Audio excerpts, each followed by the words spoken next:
All right, this is John Hansen. Welcome to the Bodybuilding Legends Show. We are at episode number 3, and today our special guest is Mike Katz. Mike Katz, of course, was one of the premier bodybuilders in the 1970s. He was part of that original Gold's Gym crew, and Mike was also one of the stars of the movie Pumping Iron. If you've ever seen that movie, Mike had a very prominent role in that movie where he competed in the Mr. Universe contest against Ken Waller. And Mike is going to give us a long interview about some of his recollections from the bodybuilding years in the 1970s, training with Arnold Schwarzenegger, winning the 1970 Mr. America and the 1972 Mr. World. Mike's going to talk about his rivalry with Ken Waller, which, of course, if you've seen the movie Pumping Iron, was very emphasized in that movie. He's going to talk about what he really thought about the movie Pumping Iron, and also what really happened to his T-shirt that was stolen by Ken Waller in that movie. So we got a great interview coming up with Mike Katz on the Bodybuilding Legends Show. We're going to take a short break to hear from our sponsors, and we'll be right back with our interview with Mike Katz.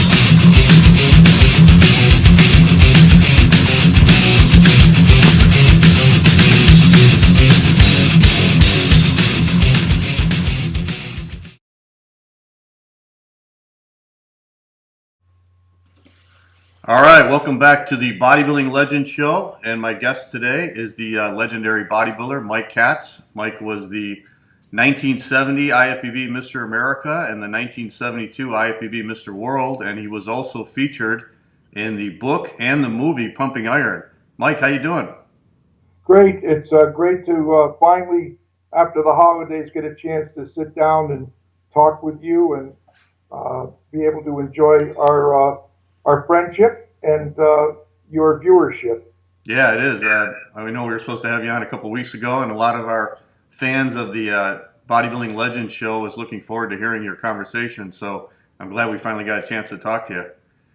Well, Mike, let's start from the very beginning. I, along with millions of other people, have seen the movie Pumping Iron, and I know you were featured pretty prominently in that movie.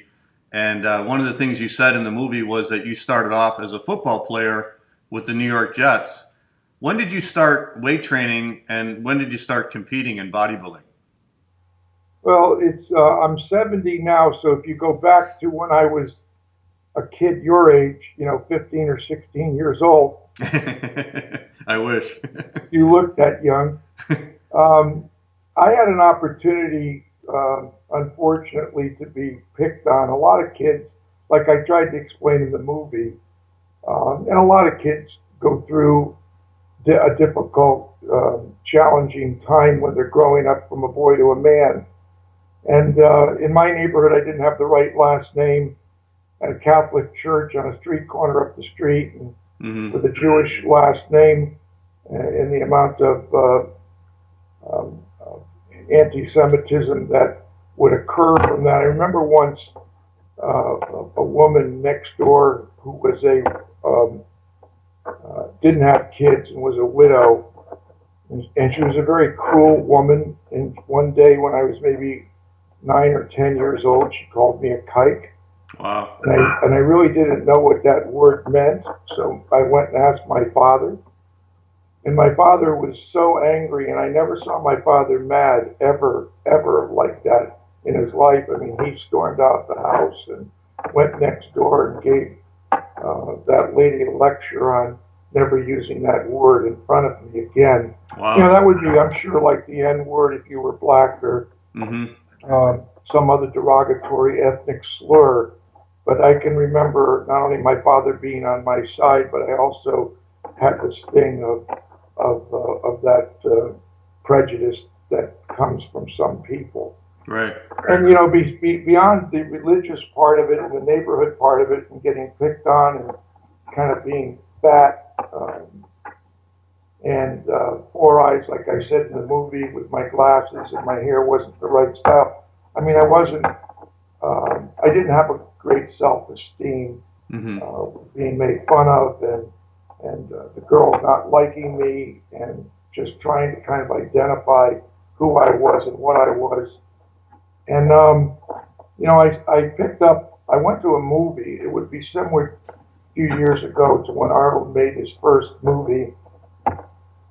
And at that time, it wasn't Arnold, it was Steve Reeves. And instead of Conan, it was Hercules. And being impressionable at 11 or 12 and seeing this unbelievable man who I'd never seen that kind of a build before, you know, pulling with chains the pillars of the Roman Empire down with this superhuman strength. I was really influenced by that. I also was influenced by my father, who was a real athlete and fan, and his friends used to always come over and pat me on the head, and they would say, you know, what do you want to be when you grow up? And at, you know, 10 or 11, I would say, I want to be a pro football player. And I'm sure, you know, jokingly, that's something a lot of kids want to do.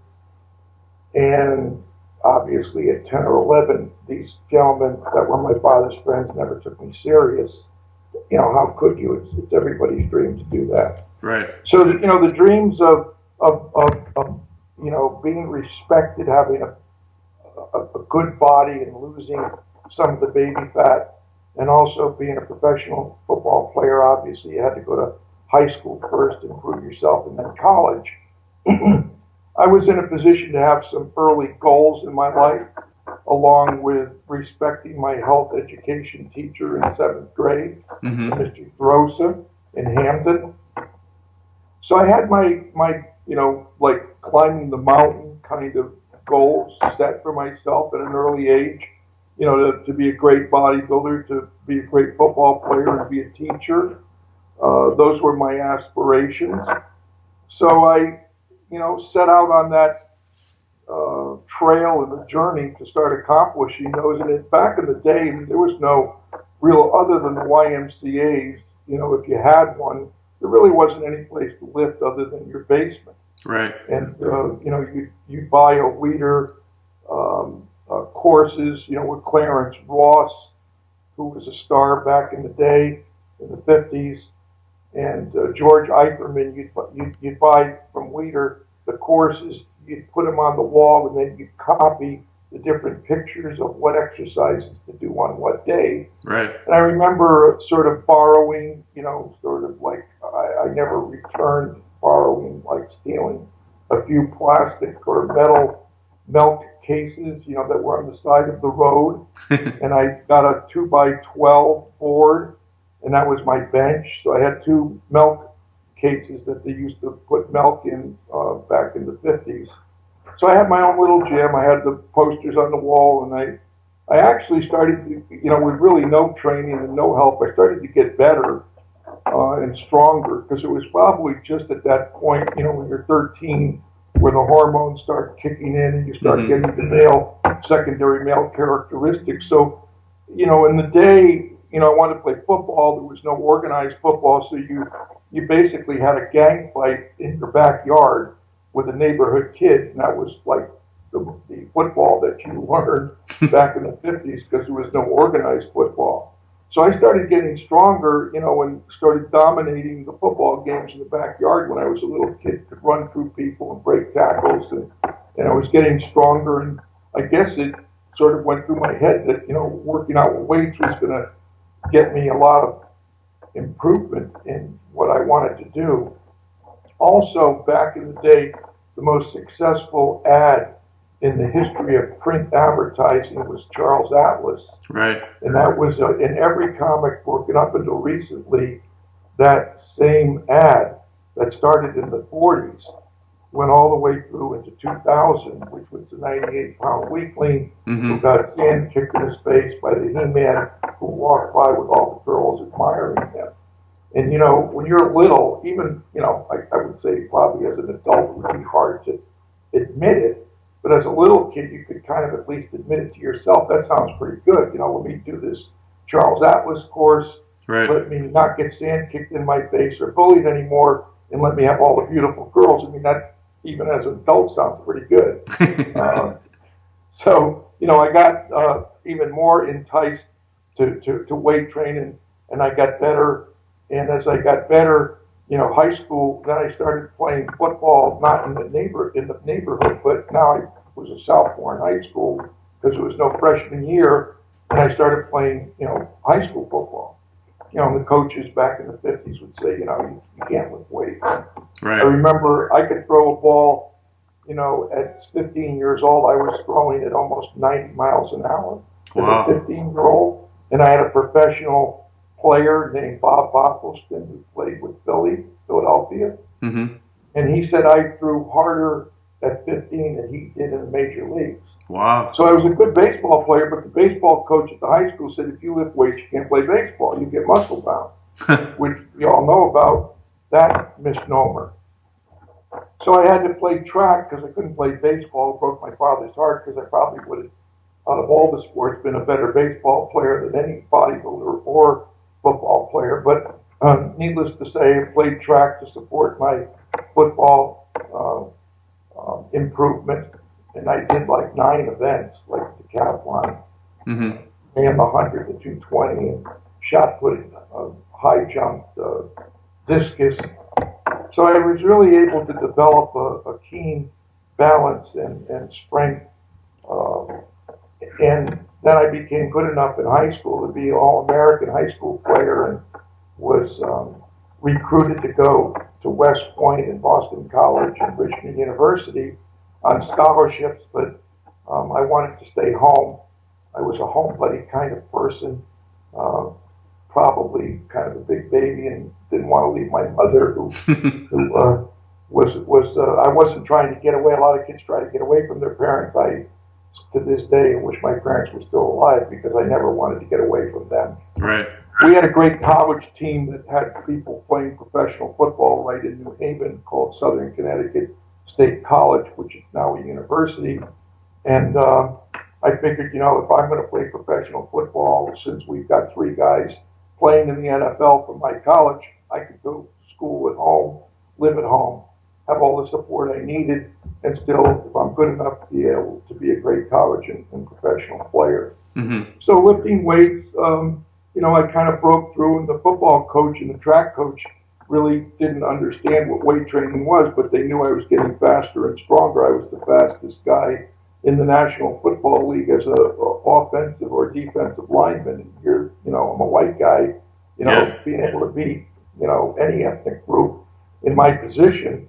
I was running with full equipment back in 1968, 69 when we won the Super Bowl. I was running a 4.640 with full equipment on a grass field, not a tracksuit with cleats on AstroTurf. So I probably, that would have been a 4.5 or a 4.4. I could dunk a basketball at 270 pounds. Wow. So I had good attributes to being a football player and an athlete. So I kept training, and in high school I was young. I think I was maybe 15 or 16. I went to my first bodybuilding contest even while I was playing football, because I trained at the local Y, and there was guys that were really good. A guy named Joe Laporte. That was back in the Joe Abinda days, mm-hmm. when Joe Abinda was in the AAU, and I was going in IFBB contests. And I had a guy in Meriden named Joe Laporte, who was probably one of the best bodybuilders, similar to the John DeCola. John DeCola was a Mr. America for Weider back in, I think, the year before I won in 70. I think he was 69. Yeah, he was, Same, right. 68. Mm-hmm. And then DeCola was 69. He came from Massachusetts. So this guy was like as good as him. And I had an opportunity to hitchhike. When I was 14 years old, I would hitchhike 30 miles a day to go to the Meriden YMCA in Meriden to train with Joe Laporte, because I knew training with him I'd become better. So here, in those days it wasn't dangerous to hitchhike. A lot of people did. Right. And it's just and basically I was lucky because the same guy, kind of picked me up every day who was going to Meriden, and then I usually got the same guy coming home. So it's pretty neat that, 30 miles a day to hitchhike to go to YMCA in Meriden, which is a town in Connecticut. Wow, that's crazy. So I know I'm going kind of back and forth with a lot of things, but hopefully the audience can understand sort of where I came from, what motivated me to start. In college, I was good enough to be all conference, and I was signed as a free agent with the New York Jets in '67 and played all the way through almost when they won the Super Bowl in '69. I was ready. I was married that summer of the Super Bowl season, and I was also got my draft notice for Vietnam. So it was kind of a tenuous situation. I went to college to be a health education teacher, which I said earlier because my 7th grade idol was an ex-Marine who was a health teacher, and I wanted to be like him back when I was 12 years old. So I'm saying, here I am married. I had a knee operation, which may have curtailed my football career. I'm looking at the draft. I'm educated to be a teacher. I'm going to be far more valuable teaching health education for 35 years with substance abuse, and suicide, and teen pregnancy. I got more to offer than, going to fight in Vietnam. And obviously, there is some guilt. I didn't go to Canada. I didn't burn my draft card. I legitimately got a teacher deferment, and I know I affected tens of thousands of kids' lives in a positive way, coaching and teaching. But still, there is a little bit of hesitancy in reference to some of my friends coming back in flag-draped coffins from Vietnam. Right. And that bothers me a little bit. And what I'm doing now is one of the other things I'm really passionate about is cars, and especially street rod, high-performance types of cars. I have a small car collection, and I'm now producing for the Air Force for recruiting. I'm producing a automotive tribute to the P-51 Mustang, which was the plane that helped to win World War II. This is sort of my way of giving back to the military when I didn't give my life in Vietnam and taught school. It's sort of my passion to give back to the military the respect that they deserve by helping recruit kids, with the hook being the car that will go on tour throughout the United States. Right. If you go online and you look at the other car that I produced, is the Pumping Iron tribute car. Matter of fact, that's a 32 Ford. It's a highboy convertible that's got a blown and injected small block in it. It's got all the murals along the sides of the movie Pumping Iron. Oh, cool. So the most famous slides from the film are on the sides of the car. And it's pretty neat. If the listeners go to Mike Katz Pumping Iron tribute car, there's a 15-minute clip from Ohio. About 6 years ago, Arnold and Franco uncovered the car at the trade show. Okay. It's pretty neat. I remember Franco telling Arnold, I look better in these slides than you two. And he's blowing up the hot water bottle in one of the slides. Right. And he goes, look, Arnold, there's me blowing up the hot water bottle because he did that in the movie Pumping Iron to show how strong he was. So, my career goes in a lot of different directions, from bodybuilding to football to teaching, to my admiration for the military and producing, show cars. Right. And I have 5 Planet Fitnesses as well. Right. So when we used to be World Gym, and then we changed 10 years ago. We thought that Planet Fitness had a better business plan than World Gym did. World Gym was a license agreement to use the name. Planet Fitness is a real franchise like Dunkin' Donuts and McDonald's. And there's over 900 worldwide, and within 3 years, they say there'll be 2,000. They're opening up about 300 clubs a year. Wow. Planet Fitness, for $10 a month, and it's they're beautiful $1 million clubs. They're not heavy duty clubs. You're not going to, scream and yell and squat 600, 700 pounds. It's, more of a beginner type of a gym where you feel real safe and comfortable without feeling hassled or ridiculed by bullies. back in when I retired in '76, I went in the Olympia. I think I was second to Waller. Right. And then I kind of said, that's it. I'm retiring. And then I did come back in, I think, 80 or 82, and I did come back to compete. And I was able to beat Waller, even though I didn't place high. My goal was to come in natural. I was drug tested natural. I'm on stage with people, who I know were not drug tested. And it was just an ego thing for me to know I could be naturally good enough to compete against guys who had no limits in reference to how good they were going to get. Right. And I beat Waller. So, here I am, retiring, knowing that I beat Waller, knowing I went on stage drug free. Right. And, I had kids to bring up. My son was born in 1970. Now he's like 12 years old in 1982. And I said, that's it. I just got to concentrate on bringing my kids up. Right. But I still judge. I judge all over the world. I judge the Arnold. I judge the Olympia. I'm involved still with writing articles, and this particular company called Ground Floor. You can friend. It's called on Facebook. Friend my son. That's my son Mike, and I on Facebook, Mike Katz, and we're online all the time preaching what we believe in nutritionally and with the products that Dr. Lehman has produced. I lost 40 pounds in the last 3 months. And I feel like I've been reborn again. Wow. Mike, let's go back to your bodybuilding career. I was looking on musclememory.com, and they said you did the 1964 Teenage Mr. America, got 4th place. Was that your first bodybuilding show as a teenager? No, that I had competed in other teenage competitions, but not in the national show. Okay. So, and it's interesting, Dennis Tenorino won that day. And I had a great time. I sat next to Paul Anderson. He did a strength exhibition. Oh, really? Okay. And I sat on a bench, like a bench press bench, and his rear end, sitting on the bench, he took up all the way from the stanchion of where you would pick the weight up. He sat against the stanchion, and he had just about enough room for my rear end at the end of the bench. Wow. He had the Dixie Derrick. He was considered the strongest man that ever lived, Paul Anderson. And as they said, that was a memorable thing. Not only Tenorino, God bless Dennis, winning. Now I was okay with that because I did very good. There was another guy named Dotrell, and he was a good amateur AAU guy.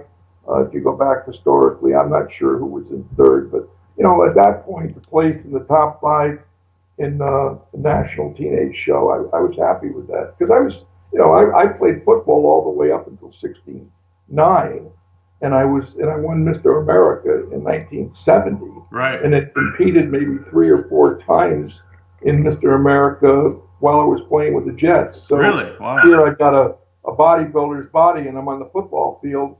And today it's, you see some of these guys who are so ripped, some of the linebackers, and right. Just like genetic freaks, Right. I was like the only guy that really, my roommate, who was named Steve Chomasak, he was a 65-foot shot putter from Syracuse. Mm-hmm. He was a defensive lineman.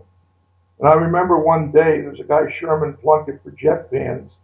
Sherman Plunkett, he was like 380 pounds, maybe 6'2". He was an offensive tackle. He had 9 ripples in the back of his head. He had it shaved, and I used to count. I said, Mr.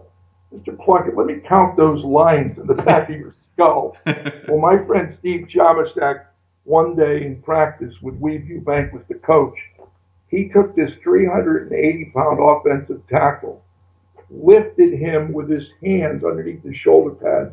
He lifted him off the ground. Wow. Threw him.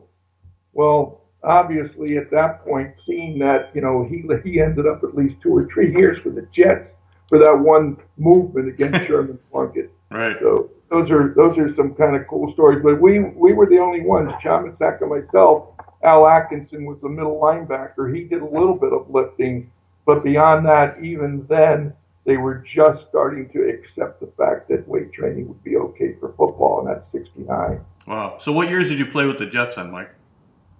I graduated from college in 66, summer 66. So then Okay. I played through the 67 season, then I came back to the 68, 69. I had got injured against the Patriots, and I had a knee that should have been operated on. The great surgeon, James Nicholas, whose son now I think is a team physician with the Jets, he had operated on Namath 8 times. He was a team surgeon, Okay. famous surgeon. And I kind of egotistically, they called me Superman because they couldn't believe when I would come into the shower, somebody could be built like me Right. and run like the wind. And especially the black guys, they really loved.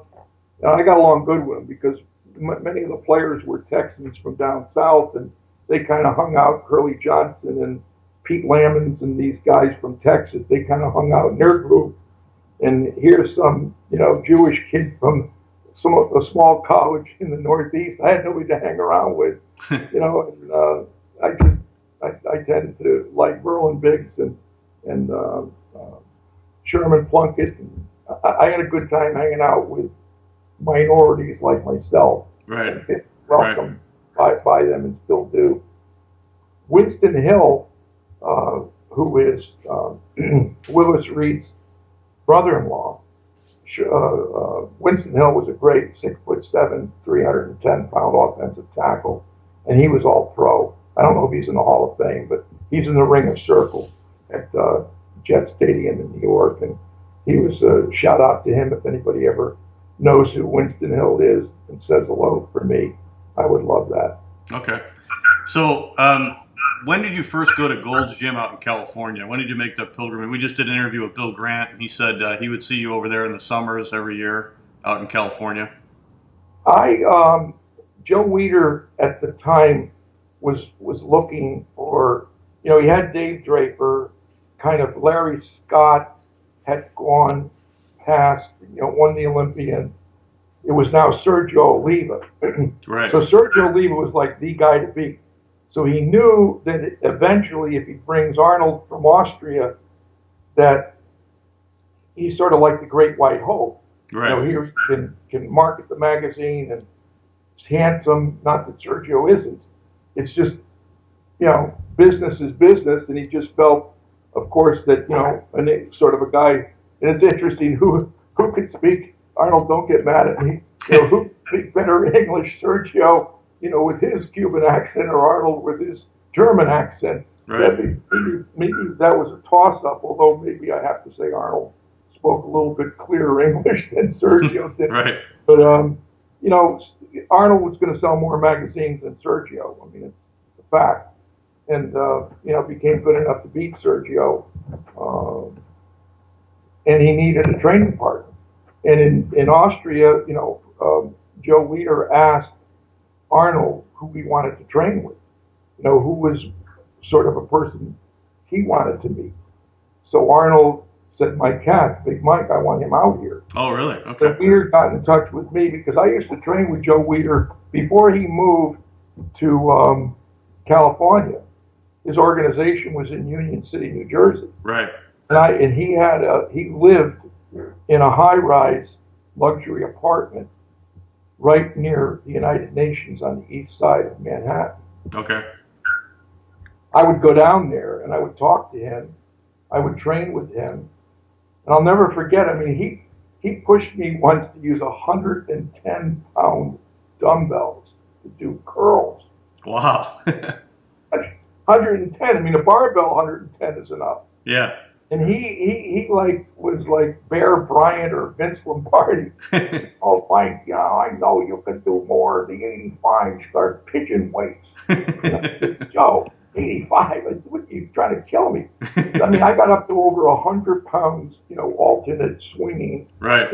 Dumbbell curls. And he loved that. Yeah. And when he moved to California, he wanted me out there. So at the end of my teaching in June, I would pack up, go to California for a month. Live with him and train with him and Franco, although nobody could train with Franco. Franco didn't know what he was doing. Nothing against Franco. Franco just knew that what he was doing, which made no sense to anybody, but he knew that it was working for him. Right. So it's one of those things where everybody would scratch their head. He doesn't do any warm-ups. He starts with 500 pounds of squat. And the rest of us are going, oh, yeah, right, we're going to start with 500 and not 3 or 4 warm-up sets. But Franco was like a genetic freak. Yeah. So, Arnold says, look, if I'm not here, don't train with Franco. You can't trust him. But he did put me in Franco's car once because he couldn't drive me someplace. So he says, well, you could trust Franco. He's a great driver. And everybody at Gold's Gym, was kind of rolling their eyes, and I couldn't figure out why they were rolling their eyes about Franco's driving ability. Right. Arnold's got a Volkswagen. He had to have a German car. Franco's got an Alfa Romeo because he had to have an Italian car. Well, by the time I got to where I had to go, I'm pretty white, but I was whiter than a ghost. I don't think there was ever 4 wheels ever on the ground once I stepped into the car. And I can remember the following day, Arnold says, hey, Mike, how was the ride with Franco? And the whole Gold's Gym, everybody started cracking up. Gun, you suckered me again. Right. And not only, he gave me the right advice not to train with Franco, but he didn't give me the right advice about not to drive with him.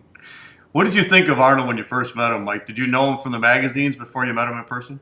Not really. He wasn't really, maybe a little, but the stars back then were Dave Draper, right? And Larry Scott, even though he was before me, right? Frank Zane, Arnold came in. I remember Arnold got beat by Zane in Florida. Yeah, in '68. Because he was really pudgy. Yeah, and he wasn't really refined like he became.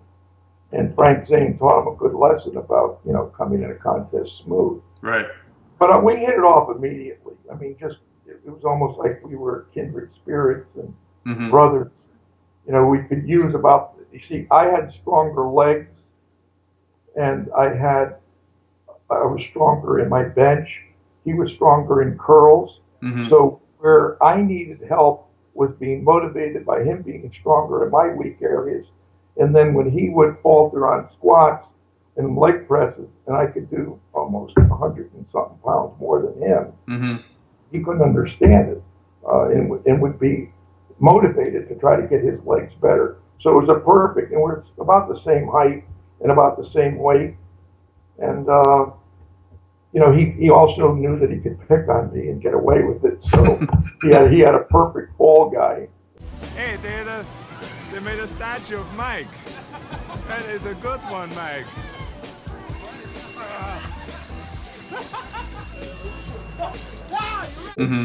Involved and continue to be a friend.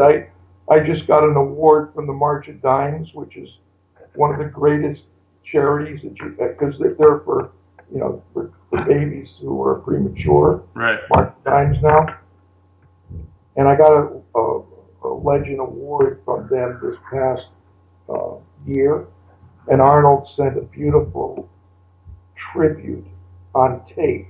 So when they introduced my award, Arnold introduced me over a big screen, oh, nice, a projector, and told the world, what he thought of me, which was at least nice things, because maybe he could have said that would have been embarrassing, but he kept it on a professional level.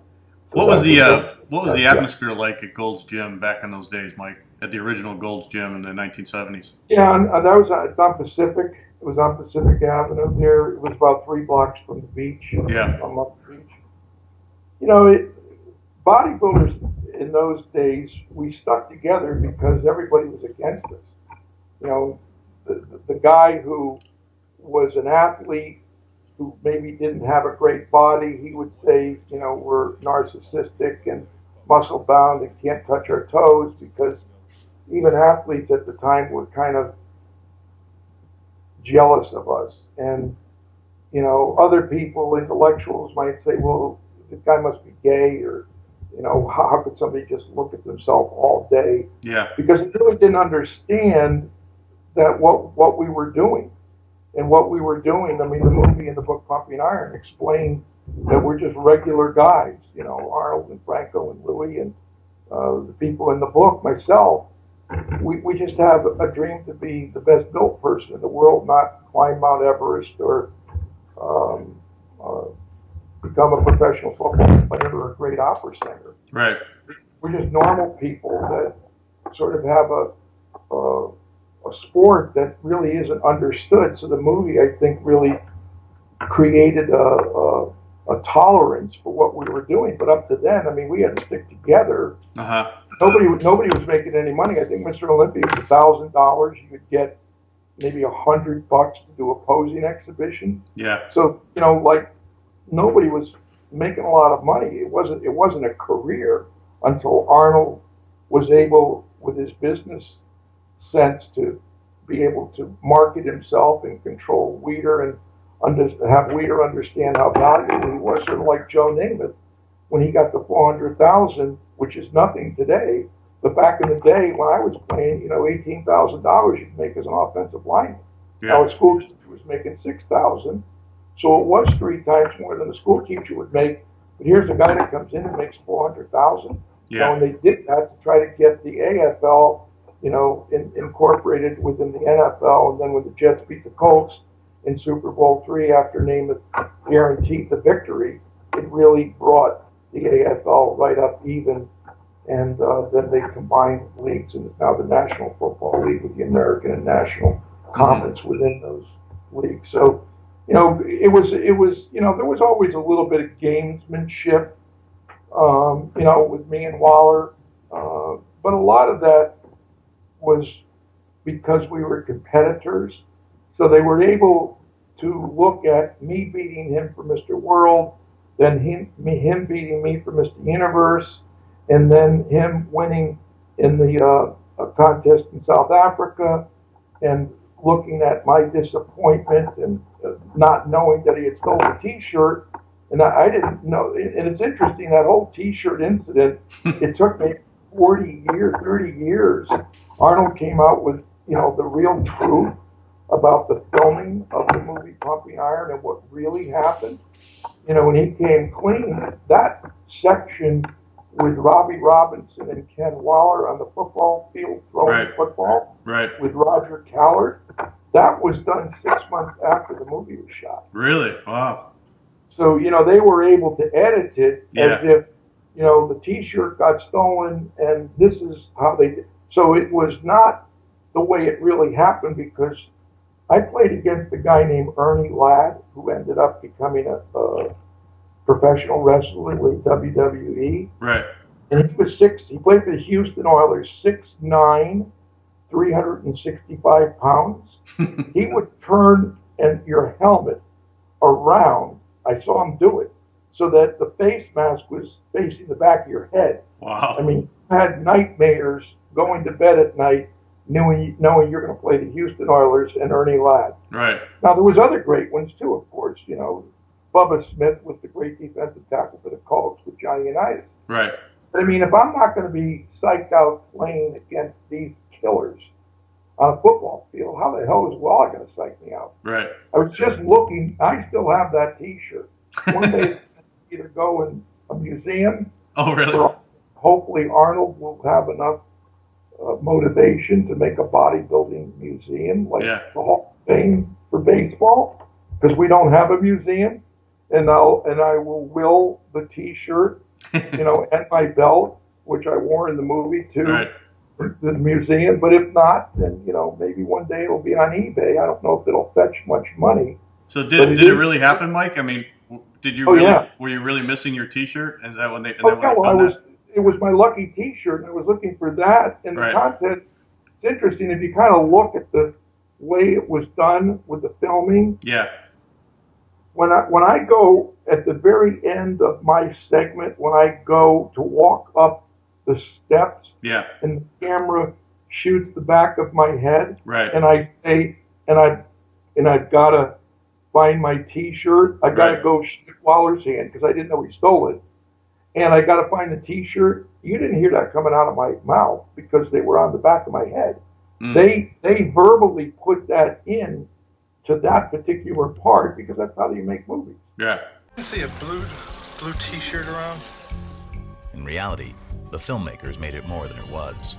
Now, you know, when the movie came out, it was released at the Plaza Theater in New York, and it had a bunch of, you know, sort of, in a way, kind of washed up movie stars and stuff that Right. were there. They weren't, you know, it wasn't John Wayne or something like that. Right. It was just, you know, some people who had made some movies, and they kind of gathered them up, put them in an evening count, Yeah. and they went to the opening. And it was in the Plaza Theater, right next to the Plaza Hotel. There was lights in the sky and all that business. And when I never saw the movie, and they asked me, you know, I love George Butler and Charles Gaines, those are the guys who wrote and directed the movie and stuff. But, you know, I trusted them. And I said, look, you know, you want to give me like $1,000, and I have to sign a release, and I haven't seen the movie. Trust me, they said, you're going to love the movie. Well, you know, being naive and trusting them, those guys stayed at my house when they filmed in Connecticut. Mm-hmm. They did the book. What was there not to trust? So I signed the release, and now never saw the film. Now it's, you know, 2 months later, the film is being shown at the Plaza Theater. And I saw how they edited that part with my T-shirt. I walked out of the theater. Really? Wow. It probably took me 8 to 10 years to kind of, maybe even longer, because it's still a little stinging. Now, Really? even though I'm 70, and you would say, get over it. Yeah. You know, it's easy for anybody out there to say, get over it. But that, you know, if it depicted me correct, that I was some weak-spirited guy, you know, who was looking for some stupid T-shirt and getting psyched out by Right. it, and then Waller beat me, I would have crushed him.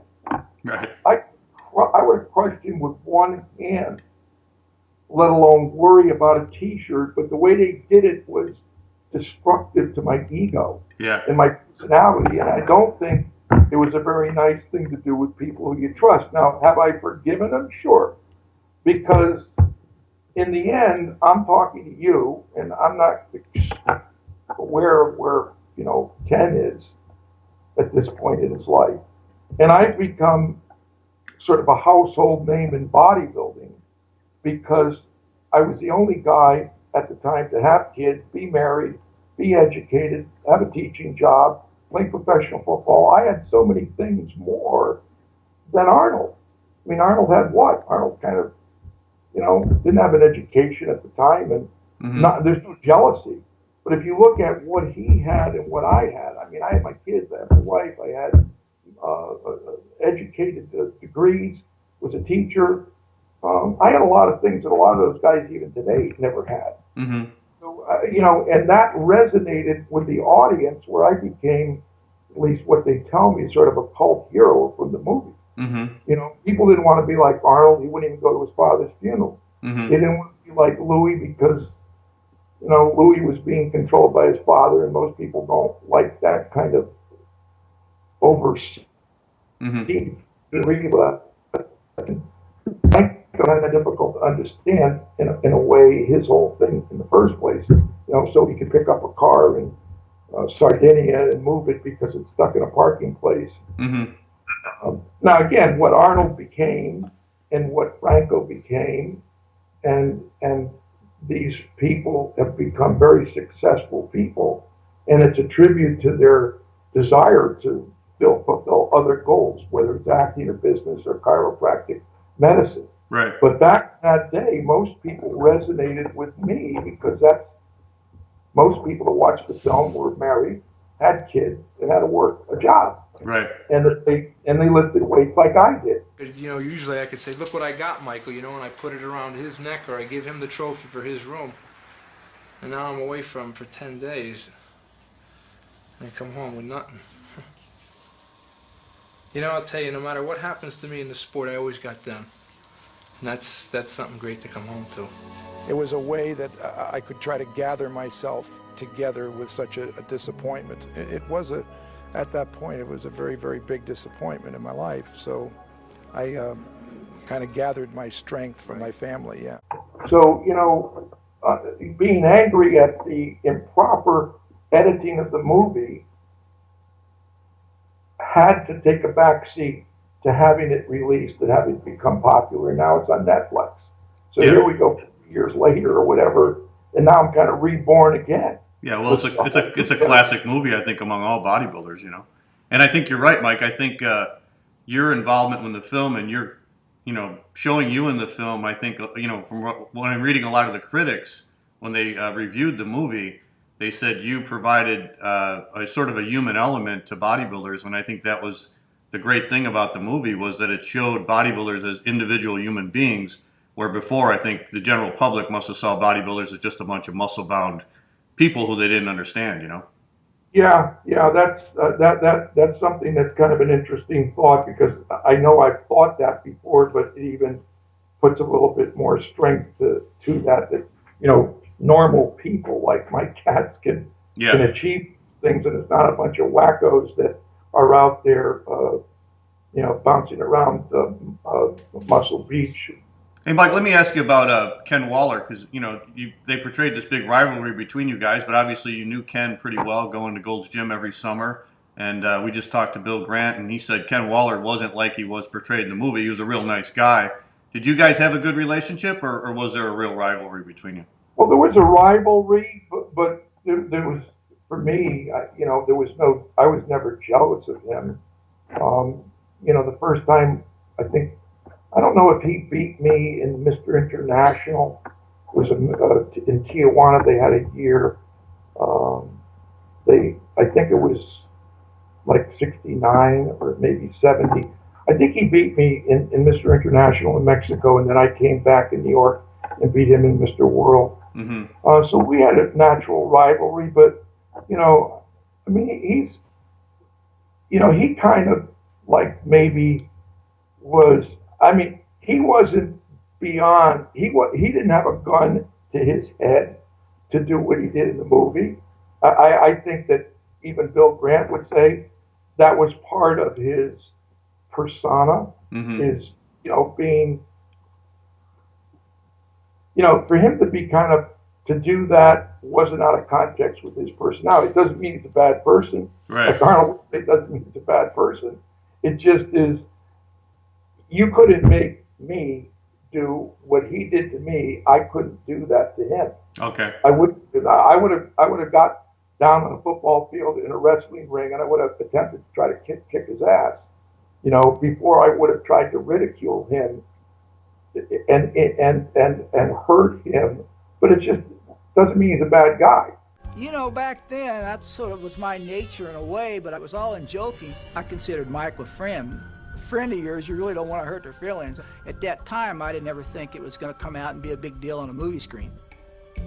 You learn later. Right. I'm not going to. Would Arnold do what Waller did? Of course, Arnold did that the whole movie.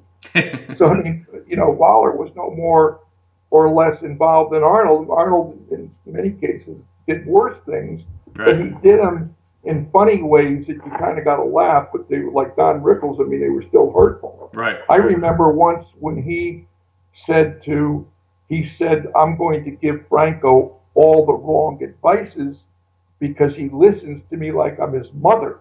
Right. That was right in the film. Well, when that film came out, the friendship between Franco and Arnold almost ended.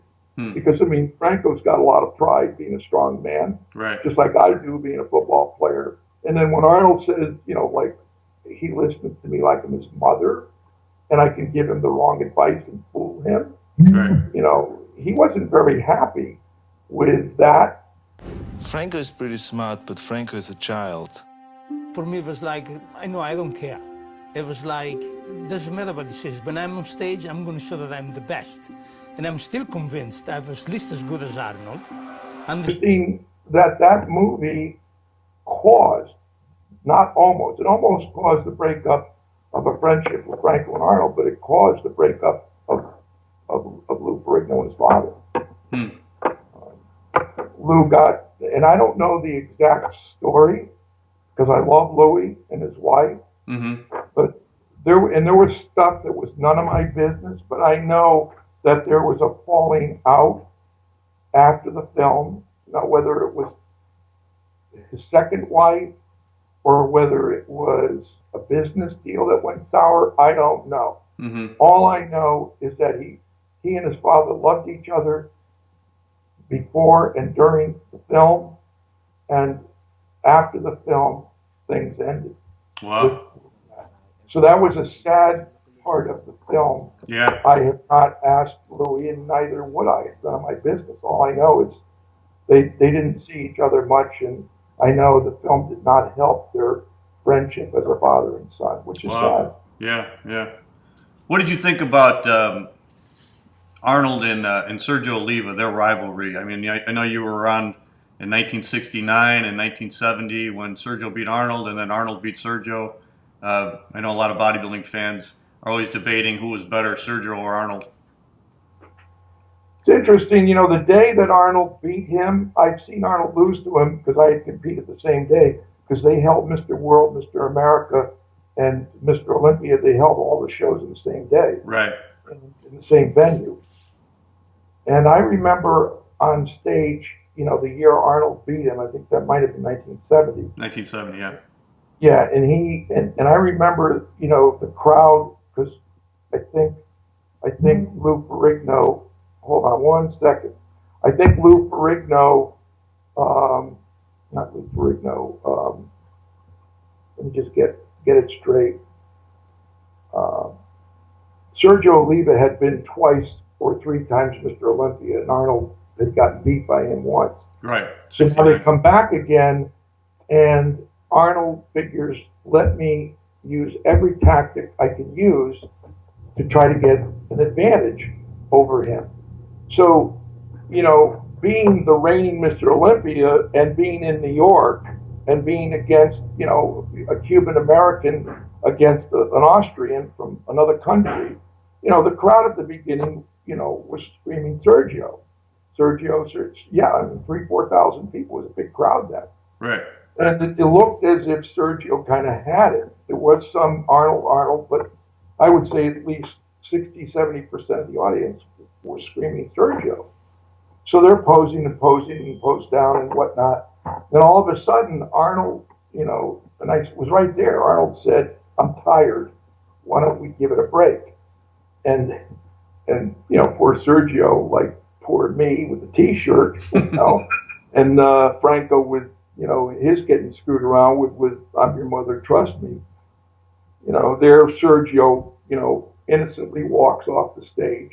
Arnold starts to walk off, jumps back on, and starts posing again. It looked like the whole audience went back now to Arnold. Right. And Sergio just was like, "What did I do?" Right. I don't think he realized it until it was too late that he gave Arnold just enough there in a close fought contest that, you know, Arnold used whatever he needed to use. And he continues to do that today for the most part, except for a couple of missteps there in Arnold's life. He's been pretty much on top of things. So, you know, you kind of feel sorry for Sergio. And then they go to, I think, Essen, they go to Germany, I think the following year. And, you know, I think you need to go look at the photos of that Mr. Olympia. That may have been 71. 72. You know, you look at the photos and then you tell me. Or you go look at the photos when in Australia, you know, it was Mike Metzer and Arnold and Chris Dickerson and, you know, whoever. And then you can look at the pictures when Franco, you know, won the Mr. Olympia, and you could kind of, I mean, I think the audience in some ways, now I'm a judge, and, you know, your parents who love you in any sport are going to give you the benefit of the doubt. I mean, they just love you. They don't, your parents, I coached hockey in high school when I taught, and, you know, you could put a puck on the goal line where the goalie is. There's a goal line. If the puck goes over the line, it's a goal. You could put a puck on the goal line. You could take the goalie out of a net, and your kid's parents, that kid would come down the ice, and he couldn't put the puck an inch over the goal line with no goalie. But I got Wayne Gretzky. It's my son. He's Wayne Gretzky or Bobby Orr. Mm-hmm. So you can't, as a parent, divorce yourself from the love that you've got. And fans, in many cases, can't divorce and shouldn't. They shouldn't. If they think the worst guy in the show should win, that's their right. They paid their money. They have every right to feel that way. Mm-hmm. But the real judges, the writers, the photographers, the people who really know the sport, it'd be interesting to look at and ask those people who would have been there and had nothing against or for Arnold or Sergio, Right. is to ask those people, the guys that write the magazine in Right. Europe, Right. and the people who were there. It'd be interesting to get, you look at it and then you tell me. Now, Arnold was not in his best shape in Australia, and he wasn't in his best shape in Essen. The other guys were. So there was a call the other day that helped Dallas win the game Right. against Detroit. Right. Totally outplayed them. And it was a call that you would have said it was fixed. It's a 15-yard penalty in the red zone. They're going to get a first down, Detroit. They needed to score. There's a necessary roughness of a receiver. They count off the 15 yards. They think about it. Now, did Jerry Jones fix it? Did the NFL fix it because they figured Dallas was going to be a bigger draw in the playoffs than Detroit? Right. It was the most ridiculous call in the history of football in a meaningful game, and even the commissioner of the officials said it. So somebody must have got to someplace, or somebody was afraid to make a call, or somebody looked up. So the point is that call shouldn't have been made. Now, should the calls in Australia have been made? Should the call in Essen have been made? I don't know. I remember once trying to qualify for the Mr. Universe, and this is in the Sports Illustrated, so you can go back and you could actually read the Sports Illustrated article that was done on Ferrigno and myself. Ferrigno wasn't in shape. It was the Mr. Universe in Italy, and we were competing in a show, and the winner of that show was going to go to the United States for the Mr. Universe in Italy. Well, Ferrigno wasn't. Now, if we're both in our best shape, is Louis better? Probably. Maybe. Okay, I can deal with it. But he wasn't better. And in the article, Arnold gets quoted and says, well, Louis, when he's in his best shape, could beat Mike. But there was something said that was like the call that was made against the Lions that didn't get called, right? Oh, you're talking about the Mr. International, right, Mike? The one that was held in California? Mr. International, and Louis and I can remember the thing clear as day. I mean, maybe if he was in his best shape, sure. Yeah. But he wasn't, and I was smooth, in great shape. Mm-hmm. And I didn't beat him. Matter of fact, somebody sent me the movie. I have a movie of that show. Really? Wow. Yeah, I have a movie of the show, and I mean, forget it. He's taller, he's bigger. Yeah. But he wasn't better that day. If you're smooth, you shouldn't win just because maybe a month later you're better. Yeah. You're not better. Like if it's a horse race, even though Secretariat might have lost and maybe it should have won, you don't give the freaking victory because when the flash goes off at the end of a horse race, Ferrigno's finishing behind Secretariat. Right. But it doesn't happen that way, so it is. It's not sour grapes. It really isn't. Right. I love Louis. Right. But, it's just interesting how things do happen. But most of the time, to defend myself as a judge, most of the time, there's been times judging, like I want to sneak out the back door, and I'll elbow, Steve Weinberger, who's a good friend, or I'll elbow whoever is sitting next to me. At the time, it would have been Jim Raquel, or it would have been Sandy Rinaldi, the people I judge throughout the world with. Right. And I'm saying to Steve or Jimmy Mannion, I'm saying, all hell's going to break loose. Just trust me. They go, what do you mean? I said, look, I've been up on that stage. You guys haven't. Yeah. I know this audience. I know what's going to happen. And I said, just wait.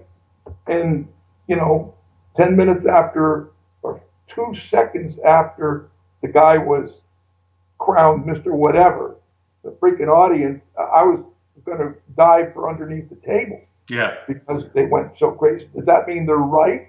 No.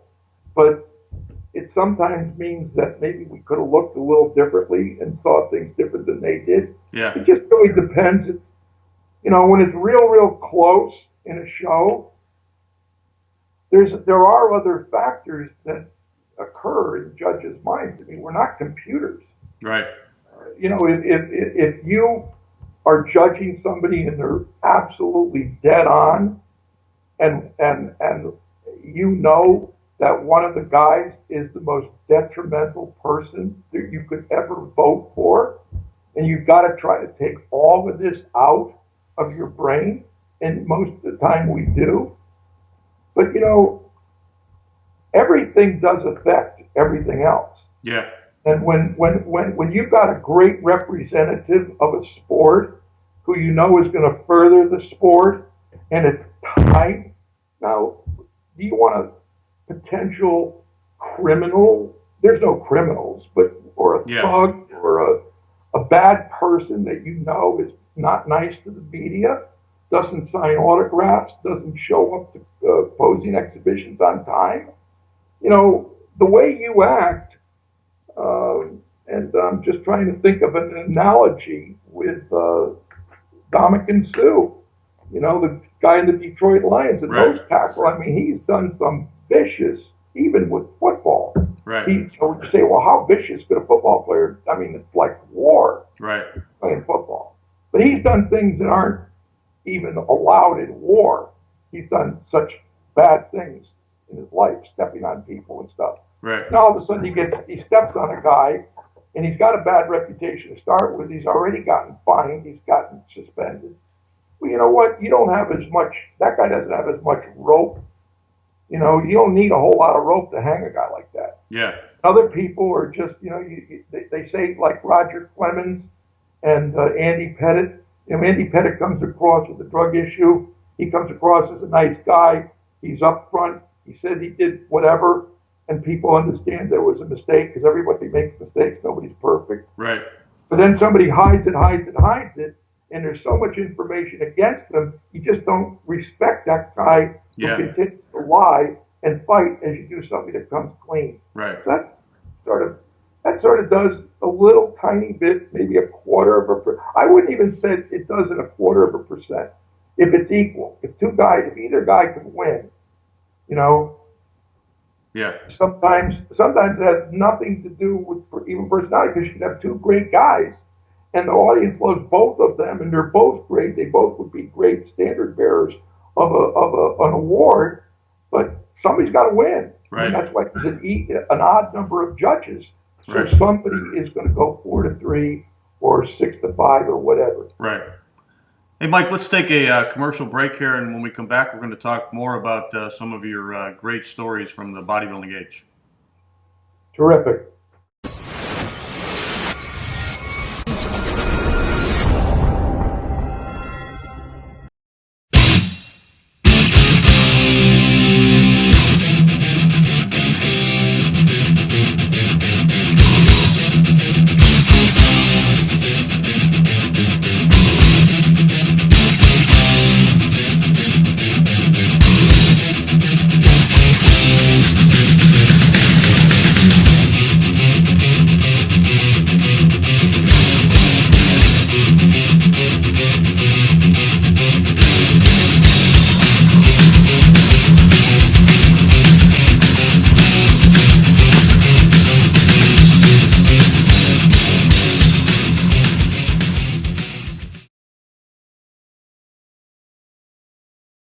All right, welcome back to the Bodybuilding Legends Show. My guest today is Mike Katz. Hey, Mike, we were just talking about that 1970 Mr. Olympia, and I wanted to ask you an incident. Didn't Sergio demand to go into the Mr. America that year? The day he was going to compete in the Olympia? That's a great question, John. I had spent, I think, 3 years, 67 through 69. Matter of fact, Chuck Sipes won one of those years. What a great strongman he was. And then it was Frank Zane, and then it was John DeCola, and then, I had a good chance to win in 1970. Yeah. So Sergio's like Cuban. Now, whether he was an American citizen, I'm not sure. But, he basically, sort of threatened the promoters about not going into Mr. Olympia if he couldn't go in Mr. America. And I don't even know at that time if he had his citizenship. Right. He might have had a green card or something. So they pacified him, and they said to him, well, we'll give you all the trophies, but just don't go in the contest. So, that was sort of a sidelight of him not ruining my day in the sun. Yeah. Because probably would have had to give him back because I don't think he was an American citizen in 1970. Right. I don't even know if he must have been, because I know he was a Chicago police officer. So, Yeah. Historically, it's hard for me to say whether he was or wasn't. But Right. Tommy Minicello, who's one of my group, he was the guy that owned Mid-City Gym. Yeah. He promoted all the contests then in New York at the Town Hall and at the Brooklyn Academy of Music. And Yeah. those were great days. And Tommy always had my back, him and Ed Jubenville, when he was still alive from Massachusetts. They were just great, great, great people in my life. Mike, there was another story, and I think I told you about this the first time we talked on the phone. There was a book called Arnold Schwarzenegger Conversations, and they talked about a story with you and Arnold at the grocery store, and you bought a rump roast for a dinner or for a barbecue or something. Tell that story if you would. Oh man, these are all great things for my autobiography, but I might as well give a sneak preview. Then people might say, "Why don't you write a book?" Because I've got a million stories. Yeah. And some of them are really, really personal. That one wasn't that personal in a way, because how personal can it be when you're in a supermarket? Right. Arnold had like a roast beef, with the strings around it, and had it, the fat cut off. It was probably about 12 pounds, like a shot put. And there was a line. This is in Santa Monica at a supermarket. There's probably about 12 people in line waiting to get checked out, and they weren't opening up any other registers. So Arnold said, I don't have any time for this. He shot puts the rump roast, the pot roast or whatever, over 12 people's heads. It splats down on the conveyor belt. Everybody turns around and they look up and they say, Arnold, and Arnold said, is there a problem? 22-inch arms are hanging out, and everybody's probably on weed anyways back then, or even now. And no, man, no, it's no problem. I know you're in a rush. And I go on. If you were in New York and you did that, there would have been 12 guns or 12 knives out. You wouldn't have lasted 2 feet to the cash register if you ever did that in New York City. But California, was like laid back, and he got away with it. So that was funny.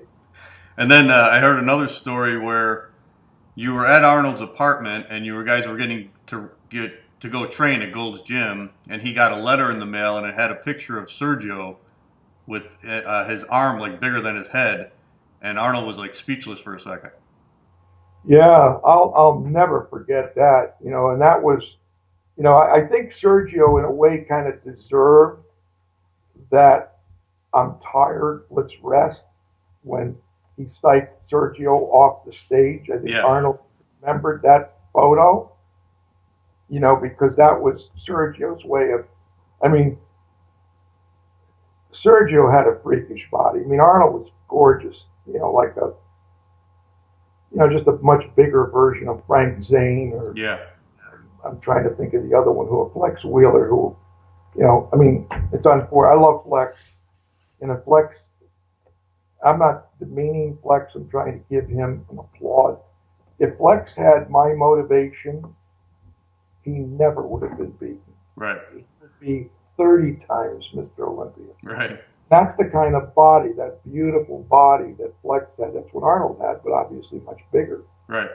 And when I saw that, I'll never forget. I closed my eyes right now. It was in a manila envelope. It was like an 8x10 glossy, probably one that he signs when he autographs at posing exhibitions. And Arnold looked, and I saw his face just drop. I never saw Arnold that way. I never, ever saw Arnold that way. Although it's interesting, there is one picture also in Essen, in the Mr. Olympia.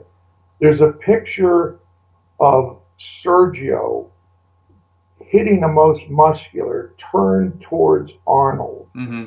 And Arnold's face was on the floor, looking at Arnold, that Sergio with that most muscular.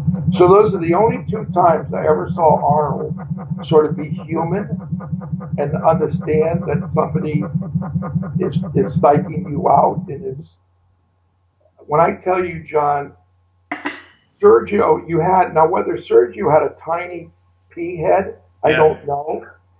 But symmetrically, maybe his head was that much smaller, but I want to give him credit. His arms, it was a front double bicep, each arm, each delt, and each pec. So now we got arms, delts, and pecs. Every one of those body parts dwarfed his head. You're looking at him and go, what the F? How am I going to do this? Right. It was,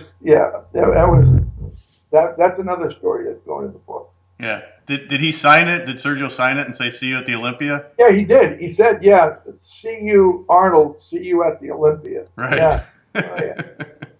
So did I tell you that, or did somebody else tell you? I read that in a magazine somewhere. Yeah, okay. Yeah. I just wanted to see if it was true. Yeah, there's not too many secrets out there, although there are some, and I'm going to save them for the book, because if not, there won't be anything unique. It'll just be a ramblings of what's already happened. Right. Let's talk about the book, Pumping Iron, Mike, because you didn't know Charles Gaines or George Butler when they came along and they wanted to write a book. And I thought that was a really well-done book, and especially talking about the trip that you and Ed Corney took to Baghdad, Iraq, and competing in the Mr. Universe contest there. I thought they did a really good job with that, don't you? Yeah, the book was great, and that's why they were able to get the backing for the movie, because the book had been so well done. Yeah, that was interesting. I mean, I got off the plane and went through customs in Iraq, and had the Jewish last name, and they took my passport. My father couldn't believe it when I got back. I mean, he says, you never allow a country to take your passport and then give it to you when you leave the country. But I said, what am I going to do? I mean, I'm 20-something years old. They tell you to give their passport. The American officials, Weeder was there and so forth. And I mean, what was I going to do? Get back on a freaking plane and try to go back to America? So, but I mean, the Arab people loved me. You could see the picture of that little boy with the bathrobe looking striped. They call it the marketplace. It's called a souk. The souk in Iraq is a marketplace, and the little boys are running along. They're looking up with a plane in their hand.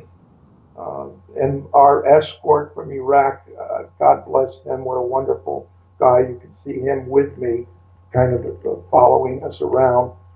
And all we ate was kebabs. And the word shish kebab comes from what they call a kebab, which is meat and vegetables on a stick. I mean, that was all that we ate the entire time. Give us 30 kebabs, and we'd take some of the vegetables off and just eat the meat while we were there. I remember what was amazing is, they had this like royal party for like the heads of government in Iraq and all these dignitaries, and everybody was dressed up. And there was this fish, it was a buffet, like a dinner outside, and there was a fish that had to be like 300-pound fish, and and this was going to be part of the.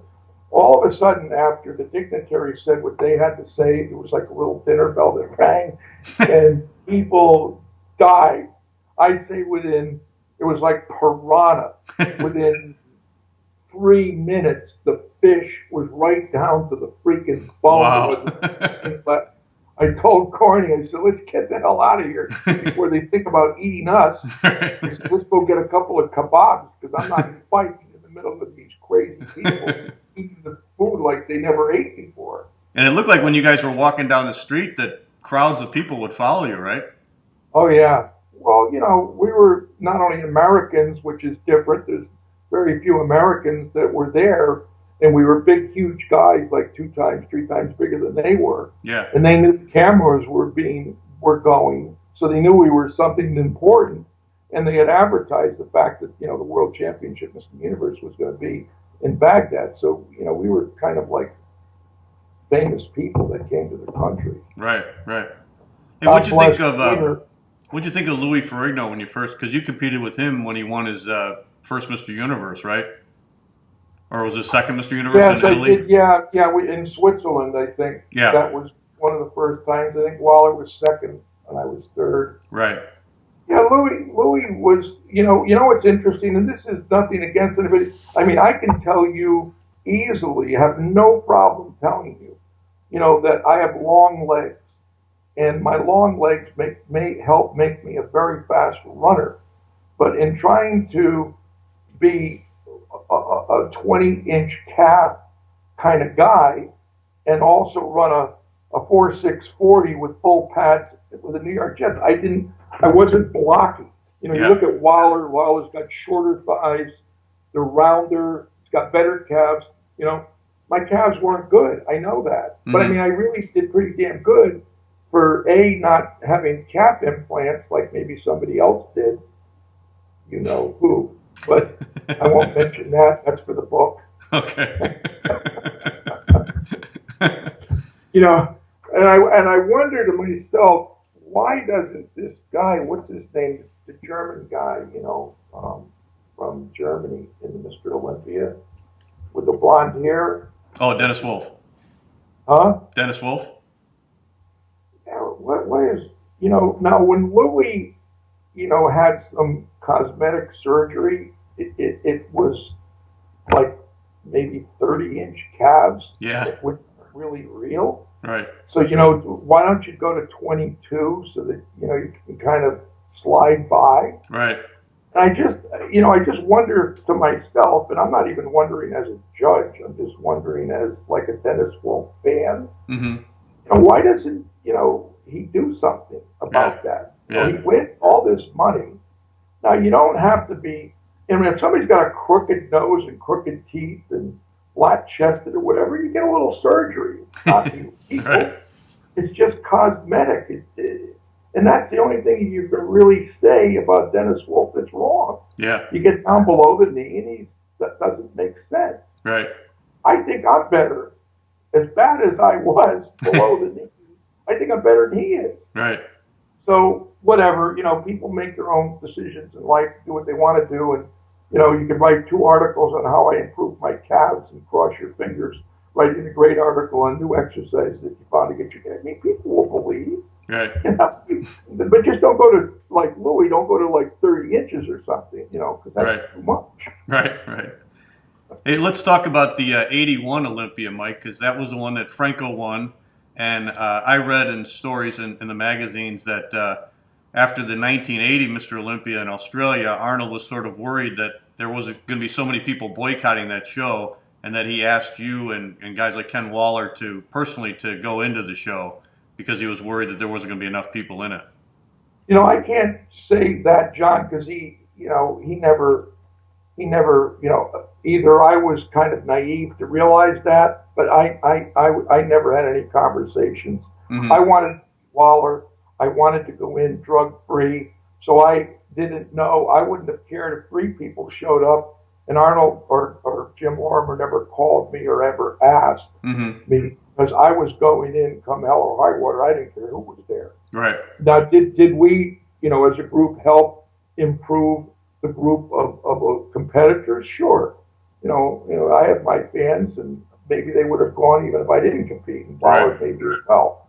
But, we had a good group of people there, and it was a good contest, and,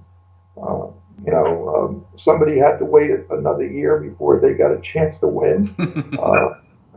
I'm not saying anything, but right. Who was the most impressive Mr. Olympia winner, Mike? Who do you think, out of all the years in the Mr. Olympia history, was the most impressive Mr. Olympia winner? Gee, I can look at, it's like who's the best baseball player, who was the best home run hitter, Barry Bonds, Babe Ruth, Sammy Sosa, whatever, Ty Cobb in baseball, and, Joe Montana in football. It's really hard to say. I'm a big guy, so would I like big guys, to win? I'm not perfect, and some guys who really weren't perfect, won like me. but were just bigger and better than I was. Mm-hmm. So you look at Dorian Yates, and he had flaws. And you look at, Jay Cutler, and he had flaws with his hips being wide. Then you look, but they were great Mr. Olympias. I would say, and again, I'd have to, hopefully I don't rethink it where I want to change the answer after we're done, but maybe I'll get a chance to when I think about it more. But I mean, Arnold's got to be in there. Yeah. No question. I mean, Lee Haney is one of the greatest human beings I've ever met. His personality, his being, his soul is better than his body, and his body in its peak was one of the greatest of all time. Mm-hmm. So for me to say to you that, and I love Bill Pearl, I love him today. I talk with Dave Draper all the time. Mm-hmm. But, Lee Haney is, I don't know, there's just some gleam in his eye. If you ever met him, it would be like you had met him your whole life. Mm-hmm. He's so approachable and such a wonderful, wonderful guy. Yeah. And I'm not going to leave out other people because some of the nicest people I've ever met. But, when you say a standout of a person in the body, it's Lee Haney. Yeah. But again, you've got to include the kid who's Mr. Olympia now. Phil Easy. He is Flex Wheeler reborn and 30% bigger.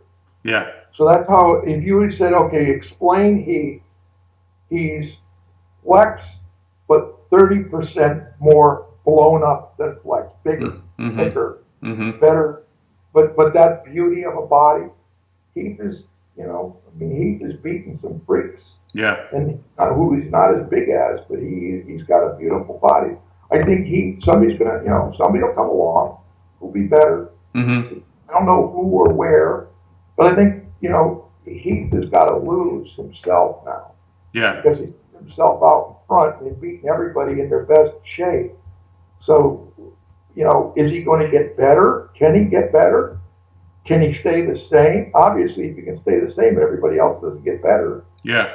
then, it seems hard for him, to lose. Yeah. But it doesn't mean he's going to win. Yeah. He's got to go out there and prove that he could perform like he did the last 3 years. Yeah. Okay. But boy, if my fans out there and the people who listen to the show at some time want me to come back and they have a list of questions that they would like to ask, it would be fun to do it again. Yeah. I really enjoyed it, and the time really just sped by. Yeah, it did. All right, Mike Katz, well, thank you very much for joining us, and we really appreciate your stories from the golden age of bodybuilding. We think you're one of the icons in the sport, and we'll always remember you from the book and the movie Pumping Iron. So thank you very much for your time, Mike. I know you're a busy guy, and we appreciate you joining us on the Bodybuilding Legends Show.